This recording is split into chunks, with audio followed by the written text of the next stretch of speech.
Welcome to Gardening with the Gardeners, a podcast where we discuss our favorite plants, gardens, landscape design, and all things horticulture, with a touch of our crazy homestead lifestyle thrown in. I'm one of your hosts, Matthew Boone Gardner, a horticulturalist, landscape designer, and fourth-generation owner-operator of Boone Gardner Landscape. And I'm Hope Gardner, Matt's wife, a horticulturalist with our local county extension office, as well as a landscape designer with a family business. And together we make up Gardening with the Gardeners.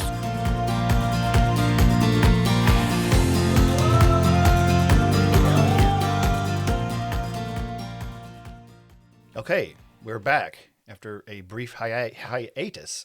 Yes, because it was Thanksgiving last week, so we spent family time. So hold on, this is episode 8. Yes, it is. So we're Episode number 8. Episode number 8. I can't believe we've done this many. I know. It's kind of fun. It is fun.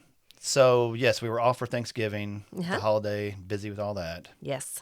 Kids home, all good things. It was so nice to have the kids home. Yes. So now that our oldest is back at college and we're trying to get back into the routine. Then the snow came. Yes. We had lots of snow. We had about, 4.5 inches last night? Yeah, I think it was cold. When I was out there feeding today, it looked like 5 inches. Then kind of changed immediately. We were kind of still in fall mode of getting things ready and kind of winter ready and prepared. And now all of a sudden we're in winter. It's like, oh. Yeah, we did have a little bit of notice that the storm was coming. So we kind of knew what, we had to do some things around the farm to get everything kind of battened down. Kind of put the plastic around the rabbit hutch cage to keep area. them warm.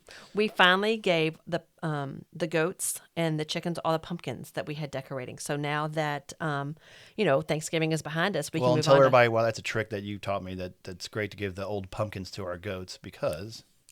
Yes, well, it's a natural dewormer. So we give them to both the goats. A lot of times, primarily the goats, but we'll give some to the chickens also as a natural dewormer because we want to stay on top of that. And they like them a lot, too. They love them. Yes. Plus, it's kind of funny because then the next year we might have a random pumpkin patch grow up in the goat field. Sometimes that happens. We do, and it they is usually fun. eat it, though. It doesn't last long. No, I don't even think it ever gets to bloom because they'll munch anything. Mm-hmm. So it made it interesting this morning with the snow. It's spectacular, beautiful to walk through, but it does give some challenges to all your normal farm chores. But it was really funny because this is we're talking about the young chickens that are now full hens. This is our 4th, 5th, 6th batch of chickens that we've gone through. 15th year. Whatever. But as far as how many generations we've had. Oh, yeah. So I opened the coop door to check on them and check the feed and all that. And then they were all huddled in there, even though their little door was open. They were all sitting inside the coop. And I'm like, and it's been interesting because all our chickens in the past have not been afraid of the snow. But I've just realized these little guys haven't seen snow. They've never experienced snow before. And they're probably like, what in the heck is this? So they didn't like it. I kind of have to admit, maybe it's a little baptism by fire, but I was like, I'd shoot them all out. I was kind of chasing them out the door to get them to go out because I want them to not be stuck in there all day and get out. Oh, no. And so they needed some fresh air. They finally got out and they're kind of like, okay, walking around trying to figure it out. But it was quite funny to say the least. Oh, I'm sure. Yeah. So now we're looking down the barrel of Christmas. We're in the first week of Advent. We have snow on the ground. It really did kind of feel like the holidays today. Yeah, it's kind of a major transition from preparing for winter to here we are. Yes. So it's time. Let's start celebrating Christmas. And the best way to do that for us, the Christmas plants. Yeah, what Christmas plant more important to start with than the Christmas tree? It is. Well, that's the one that we always associate, that and poinsettias. But we'll do poinsettias next week. So, yeah. How about the history? So the history of the Christmas tree, or maybe we should talk about the roots of the Christmas tree. Yes. It's really an ancient tradition, and it dates back, as most people know, it goes back to pagan roots, ancient beginnings well before Christmas even existed. Long before Christianity, people noticed that evergreen plants stayed alive during the darkest, coldest months of the year, like right now. These plants became symbols of hope. Not you, but protection and the promise that life would return after winter. So with many of these ancient cultures, they hung evergreen branches over the doors and windows to ward off evil spirits and sickness during these really dark winter periods. The winter solstice, which typically occurs on December 21st or 22nd or right around there, marked the shortest day of the year, and held powerful meaning. Ancient people believed the sun was a god, growing weak in the winter and then recovering after the solstice. An evergreen would remind them that with green plants, so would return the strength of the sun, and it would, renew the summer months. Mm-hmm. Exactly. Things were still alive. So evergreens in ancient civilizations, they started with not just obviously Christmas trees like we know them, but in ancient Egypt, people honored the sun god Ra during the solstice. So they would fill their homes with these, palm leaves and papyrus, different kind of evergreen type plants in their climates to represent life overcoming death. The Romans celebrated Saturnalia, and it was obviously a festival for Saturn, decorating homes and temples with greenery. And then in Northern Europe, like in the Celts, which I kind of like those, their priests were known as Druids, and they used evergreens in religious spaces just to be a sign of eternal life. Mm-hmm. And then with the Vikings in Scandinavia, that's easy for you to say, they use mistletoe because it's an evergreen, and because of that connection that they had with one of their gods named Balder. Mm-hmm. And we have more on mistletoe to come too, probably maybe with poinsettias or yes, soon we're going to do coming poinsettias with mistletoe, and I'm going to go into a little bit more in depth with that god that they had, Balder. Yeah, we thought we were going to literally do a show that kind of did Christmas trees, poinsettias, and then all these different like Christmas cactus, all these different things all at once. And then we started doing our research and we're like, wow, we have a lot of content to cover. So maybe we'll just do one on just Christmas trees, and this may have some in poinsettias too. We'll see how long Yeah, this we did a goes. deep dive, and it got really, really deep. So we decided we've got to kind of separate those out. Because So the history's cool. it is cool, So and there's so much more. Yeah, continuing with that history, and Germany was kind of really the birth of the modern Christmas tree. That's what we first, everybody thinks The of. Germanic, yeah. Yes. And so by the 1500s in Germany, families began bringing decorated trees into their homes for Christmas. When full trees weren't available, some people built wooden Christmas pyramids and decorated with greenery and candles. A famous legend credits Martin Luther, not Martin Luther King, obviously, but Martin Luther, the 16th century Protestant Reformation and creator of the Lutheran Church, with being the first to add candles to a Christmas tree. According to the story, he was inspired by the stars shining through the evergreen branches, probably on a night walking home with snow-covered boughs and things, and wanted to recreate that moment indoors. That's kind of nice. Yeah, it is. So then Christmas trees arrived in America, and early Americans didn't immediately embrace the Christmas tree. The first recorded tree displays appeared in Pennsylvania in the 1820s among the German immigrant communities. Even earlier in 1747, Moravian Germans displayed a wooden community tree decorated with candles. Many Americans at the time viewed Christmas trees as pagan and inappropriate. The Puritan leaders, kind of taking the fun out of things sometimes, including William Bradford, actively worked to suppress Christmas celebrations. And in 1659, Massachusetts even fined people for decorating on December 25th. How terrible is that? I know, it's pretty strict. And that strict opposition faded in the 1800s as German and Irish immigration increased, kind of bringing the fun of German and the Irish culture with them. Yeah, those Germans and Irish are going to be fun. Yes. Okay, so everything kind of changed, though, in 1846 when Queen Victoria, yay, and her husband Prince Albert, because he had some Germanic background, they were portrayed standing in front of a Christmas tree with their kids. Yeah, for like a popular magazine picture, I believe. Yes, Yeah. and that was such a hit that it really did. It went viral for the time. For the time it did, yes. 19th century. And so that trend spread through a lot of Britain and then the eastern United States. So by 1890, ornaments started being imported from Germany, to decorate the Christmas trees. So Europeans typically use really small trees, but Americans, of course, were kind of, over the top. We preferred those great big floor-to-ceilings. So like the Europeans, I think those were like 4 feet. Mm-hmm. And then, we obviously want those big 12-foot trees. So Everything's bigger in Texas, but really everything's bigger in America, everything's right? big, yeah. So early Americans used to make their own ornaments by hand, but then those German American families, they would actually use more of the natural materials like apples and nuts. They would even do some marzipan cookies. Popcorn, of course, we still use some of that, but that was used. They would dye it bright colors and then string it up with berries. So they would all, use different kind of things to decorate their trees. So then the invention of electric Christmas lights changed everything, and so then they went from candles that could obviously, cause fires, but they went to those electric lights, so it was a lot safer during long periods. So you wouldn't just light the candles on the Christmas tree like I at always night. wonder about that because even when we watch old like Rick Steves Europe episodes, and they'll sometimes show traditional cultures like in Europe still using candles, and it's beautiful. But I mean, a Christmas tree is like a resin bomb getting ready to go off. I mean, I cannot imagine how many fires probably were started. Well, but with think that. about it. They were freshly cut. They didn't have their Christmas trees in the house for Well, like weeks on end. still. They would bring it in. Usually they would bring it in like Christmas Eve, decorate it Christmas Eve evening after the kids went to bed. So when the kids came down, there was this big tree that was decorated and had all these lights on it. So it was really kind of cool. So then we jump ahead to America and the Rockefeller Center tree tradition. Talking about bigger is better in America. That is big.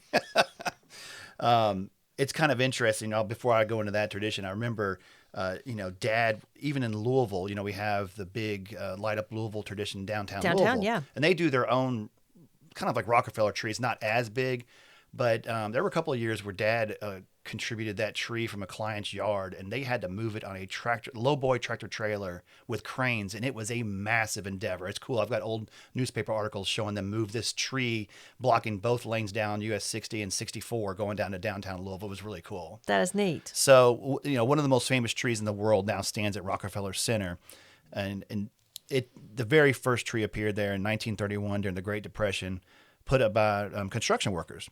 It was simple and undecorated, but meaningful. By 1933, lights were added and the tradition was born. Today's tree shines with over 50,000 lights. We've all seen it on TV. It's incredible. The tallest one ever displayed arrived in 1999. That was a 100-foot Norway spruce from Connecticut. Wow. That is massive. On a recent trip to New York, we got to see them getting ready for all that. Yes, It was it fun. is a big, big deal. It is a big deal. Yes. So what about trees from all around the world? Yeah, this is kind of fun, just all the different traditions. So because there were a lot of German settlers in the Canadian area, Christmas trees were introduced in Canada as early as the early 1700s. And there is where the later tradition included the Advent calendars and gingerbread houses. In Mexico, most homes center holiday decor around the nativity scenes, also known as nacimiento. I'm probably massacring that. My Spanish is not that good. But nacimiento is a nativity scene. Very important. And so they would decorate those scenes. Trees are often artificial or made from native branches because real pine trees are expensive in that area. And so they would be kind of a smaller, it was kind of a luxury commodity to most Mexican families. The typical arbolito or little tree is what was often seen as an artificial one or small one. And then they often would do a bare branch from a copal tree, which is Bursera microphylla, for those who want to know. Oh, wow. So then back to Great Britain, it was actually the Norway spruce that was the traditional Christmas tree. Still the king of all. It is, but it actually existed in Britain before the Ice Age. And so it was then later reintroduced, and Isn't that that's why it amazing? became so popular. Yeah. And then in Greenland, because Greenland lacks large forest, most trees are imported. They traditionally decorate with candles and colorful ornaments, very similar to everybody else. Guatemala, back to Latin America, Christmas trees gained popularity alongside nativity scenes. Again, because like a lot of places in South America, there's a large German population, and that was in the influence of that area. So kind of in that South America, in Brazil. So in Brazil, Christmas actually falls during the summer because it's, of course, south of us.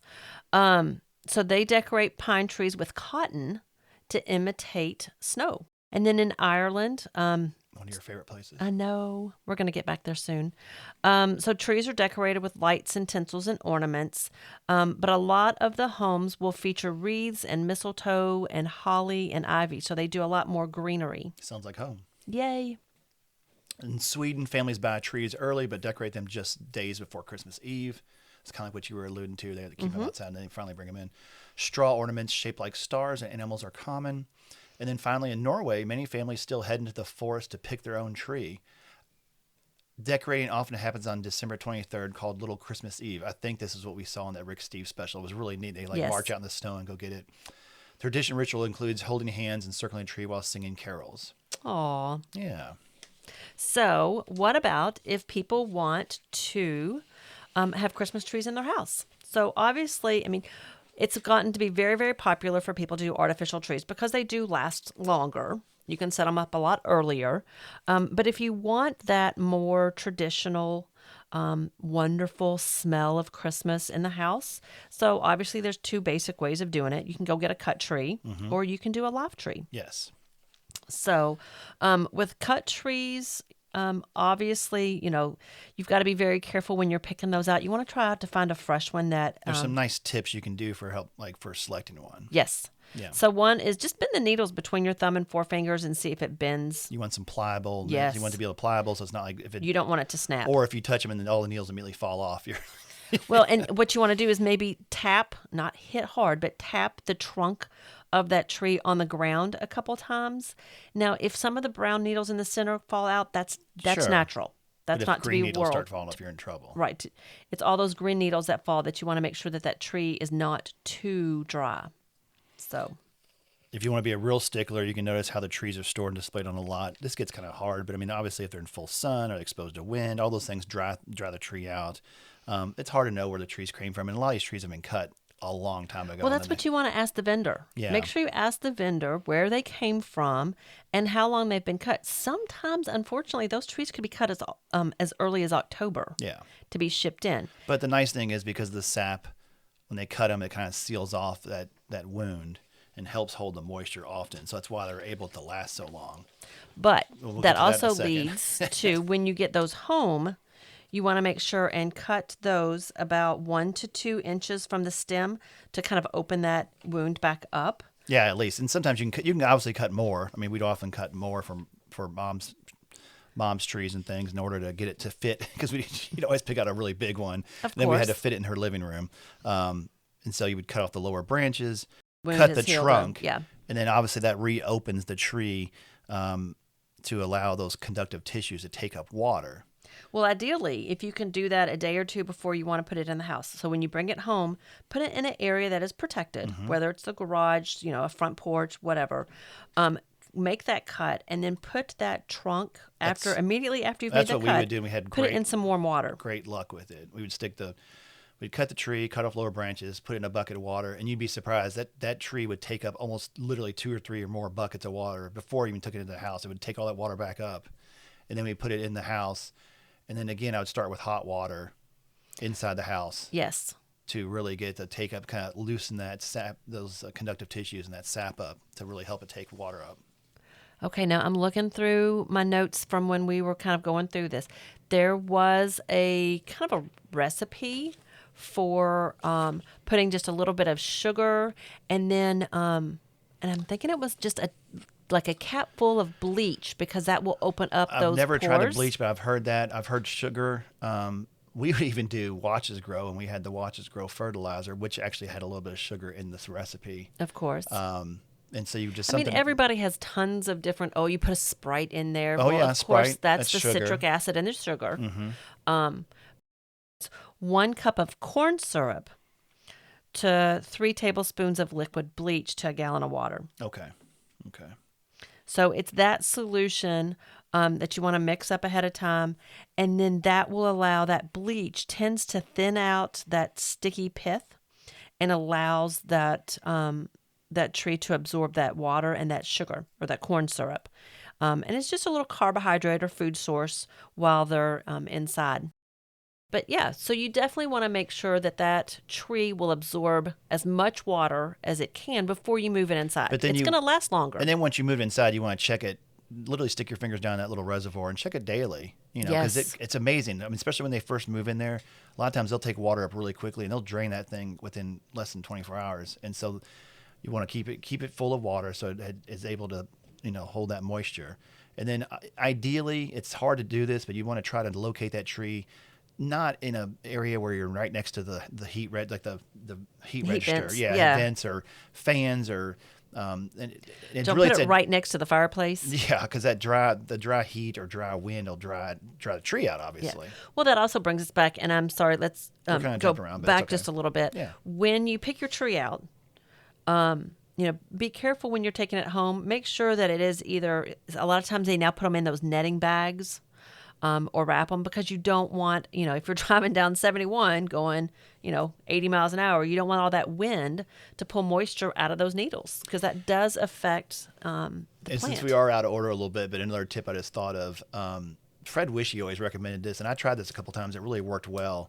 It works great with wreaths and any kind of other cut evergreens as well too. But you can use a product called Wilt Proof, and we've used it a lot of times. Wilt Proof is you put in a sprayer type mechanism, and you spray this onto the plant, and that actually it's an anti-desiccant, so it kind of seals those needles and those other evergreen plants, like if you're going to bring in holly or magnolia or whatever.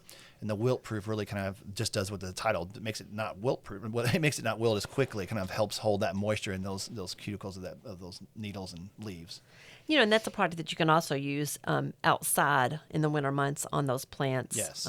Not just cut greens, bringing them in the That's house. really what it's originally for. Yeah. Mm-hmm. We always forget to do it, but it's a great way to keep plants from drying out. So what was your favorite cut tree? What variety? I mean, kind of the king, the Fraser fir. I mean, it's hard to beat the Fraser fir. And then we would always, at the different garden center locations, their history. I mean, I was always, obviously Christmas was an awesome time of year. And then we would get all these trees in. And as a little kid, that's really, it's fun to, obviously when you go to the tree lots and pick them out and you're walking around, but it's cool to kind of have your family own the place, and you're walking around these trees all the time at night and drinking your hot chocolate, and people are buying them. It's fun. So it is neat. You alluded to bald and burlap trees, or the living tree. Yes. Which is an awesome, wonderful idea, and we used to sell quite a few of those too. It does come with some caveats, though. It comes with some, because everybody gets excited. Oh, I can, bring a tree in. We can use it for Christmas, and then we can plant out in our yard and have a wonderful memory. And yes, all that's true. I've got clients that have evergreens that they planted from before their kids were born, when their kids were born, and these trees are 40, 50, 60 foot tall now, huge. Oh, if you have a size yard that you can, put a big evergreen, it's amazing. And it is fun to say, oh, we planted this tree this year and that tree the next year. However, there's a little bit. It's not as easy as, because you have a short window. Very short window. So we talked about that too. Like, you have a short window with cut trees. It's even shorter with a bald and burlap tree. Exactly. So really, you want no more than 1 week in the house. And really, when they say a week, they mean like 5 days, ideally. But I mean, it's... Well, because you think about it, especially like with the weather that we're having right now, when it's in the 20 degrees and these plants are outside, their systems get accustomed to that weather. Well, even though it's a evergreen tree, it does go through a period of dormancy compared to living growth in the summertime or spring. When it's 72 degrees in the house. So it's got, all those processes have kind of shut down and started preparing itself for that long winter slumber. Then all of a sudden we bring it into this warm, depending on how hot you keep your house, warm house. And then sometimes people put them next to fires or like we said or whatever. And so it really kind of can freak the tree out. So ideally, if you're going to do what they call a bald and burlap tree, living Christmas tree, about 1 week max is what you want to do. And then you're going to have to, it's the other part that's another thing to think about is that they're heavy. It takes a lot of work. Yes, they are. And so you have to be careful about you don't hurt yourself, hurt your family members. Have a plan for how you're going to get this tree in there. If most people don't have a tree cart, most people don't have dollies, but those are two best methods. You can sometimes make a little sling with like a sheet or a really strong towel. It would have to be a strong one, and kind of have two people on the other side of it, or slide it in, that kind of thing. But it's, so, what, in your expert opinion, what do you think the weight of a typical bald and burlap Christmas tree it's hard would be? to say. Well, it depends on this. We always try to get them not very big. I mean, at least 250 pounds a lot of times. So, but you just have to be prepared. Yeah. To be able to move. I mean, some maybe a little bit less, a little bit more, but I mean, I'd say a minimum of 150 to, yeah. So this would be a really good time to think that less is more and go with a smaller tree. Oh, yeah. You don't want to, with a living Christmas tree, you're not going for those, especially with these people with the large roofed houses and they're going for 12 foot, and you're not doing that. No. That's like, and then you start moving into $1,200 pounds of root ball, and you're kind of, yeah. And something else that you have to think about is when you move that tree outside, you really want to go ahead and dig the hole before you even take that tree in the house. Key tip. So that when it's time to undecorate and move that tree out, you already have a hole to put it in. Yeah. So you're not having to dig in the snow like we have now. So hopefully it's like a nice day. And then you have the soil ready to the backfill. Mm-hmm. And then ideally, if you have a little tarp or something, you can put that on top of that to help keep that backfill from freezing or being as hard to work with, so that when you do bring the tree out, the backfill you just uncover it, and then your trees you just backfill and ready to go like a normal planting. Plant it, exactly. Yeah. And then if it's not raining or it hasn't rained, you're going to have to go ahead and water that soil in so that you get nice... get rid of air pockets and yes, kind of help. Yeah. Exactly. So those are some things that you definitely want to consider with Christmas trees. Any other tips? One other tip you might want to think about with any living tree, be sure and before you bring it in the house, be sure and look through it really well, because people you don't want to pull a Clark Griswold and bring the squirrels in. It does happen, not necessarily squirrels, but other critters or other things could be had in there for sure, or just stuff that you don't want, like an old. Even if you may not have a bird in it, but you don't want to bring an old nest in there, things like that. So just you want to check them really good. Yes, you do. I guess finally we should talk about removal. You want to dispose of your Christmas trees in a responsible manner. Most municipalities have the curbside pickup for them. And a lot of times they're putting those. Some people even put them in ponds now for habitat. Well, they've done that for a long time. I know my grandparents would do that. They'd put it in the farm pond and sink it, and then it gives the fish a place to kind of hide when they spawn, and it more habitat. Exactly. So, if you're taking it to a lake or a dock, make sure you check with the dock owners before you do don't that. Just go throw it in somebody's random lake. Yeah. But it does, you can actually take those living Christmas trees and give them another purpose. The nice thing is when you do take it to either the dump, or if, you take it out to the curb for them to pick up. A lot of places will shred those or chip them and use them as mulch. Exactly. And they get quite a bit of mulch, and they'll use them in the parks and stuff like that. It's great. A good program. Yes. So don't just, throw it to the trash. Make sure that you're giving that, a second purpose. Yeah. So I guess that's kind of a lot about Christmas trees. It is. I mean, we talked about the history. We talked about bringing them inside, the ones to choose. I think we've done a pretty good job. We could talk about decorating, because I know you love that, but that's probably not. Well, one thing you also want to think about with the live trees is when you do decorate them and you're using the lights, it's always best to use the LED lights because they don't get hot and they don't dry the tree out as quickly. You know what lights I love, though? What you grew up with? I know. The old-fashioned bubble lights. Those were the best. Those have made a big comeback. Those are awesome. Those were you talking about magical as a kid. That was my favorite thing to stare at underneath the tree. It was those bubble lights. They were so cool. We didn't have bubble lights. I know, and you laughed at me because I think we might still have my mom's old set somewhere. We do. But We do. But there's a lot. We do have quite a few trees in our house. I will admit we have some themed trees, and then we definitely have a tree that we keep all of the kids' homemade ornaments on. So that's, it's nice to be able to look back. I have a few of my homemade ornaments from when I was a kid, and we have a lot of yours as well. So, they do make memories that kind of, you think about Christmas past. Oh, yeah. And so those are neat. They're really neat. Really neat. Definitely so. So I think that is everything that we have on Christmas trees. Thank you for listening to Gardening with the Gardeners. Please subscribe or follow to get new episode updates. And please help us get the word out about our new podcast by dropping a rating or review. If you have any questions on landscape, gardening, or horticulture, please send them to gwtg@boonegardner.com. That's Gardening with the Gardeners. And don't forget, Gardner is with an I. Yes, Gardiner. Thank you for listening to Gardening with the Gardeners. We will see you next time.